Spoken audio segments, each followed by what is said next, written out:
తాకట్టులో ఉన్న మీ బంగారాన్ని విడిపించి అదే రోజు ఉన్న ఆన్లైన్ రేటుకే మేము కొంటాము. Ganesh gold buyers. మా నంబర్ 9160556916.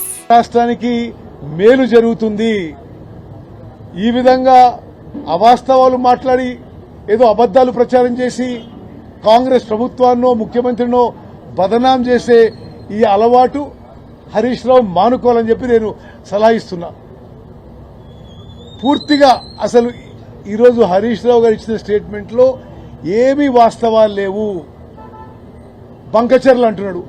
బంకచర్ల ప్రాజెక్టులో మేము పలుమార్లు కేంద్ర ప్రభుత్వం దగ్గర అన్ని విధాలుగా వ్యతిరేకించినాం. కేంద్ర జలవనరుల మంత్రి సిఆర్ పాటిల్ కి స్వయంగా చెప్పినాము. గోదావరి మీద ఉన్న కో బేసిన్ స్టేట్స్ అన్ని కూడా తెలంగాణ, మహారాష్ట్ర అన్ని రాష్ట్రాలు వ్యతిరేకించినాయి. అదేదో వాళ్ళు ఆంధ్రప్రదేశ్ వాళ్ళు డిపిఆర్ తయారు చేసిన వాళ్ళు టెండర్ పిలిస్తే అదేదో తెలంగాణ ప్రభుత్వం ఏం చేయనట్టు మాట్లాడుతున్నాడు. మేము కాంగ్రెస్ ప్రభుత్వంగా బంకచర్ల ప్రాజెక్టుకి వ్యతిరేకం, ఎట్టి పరిస్థితుల్లో కట్టనీయమని చెప్పి కూడా నేను మాటిస్తున్నాను.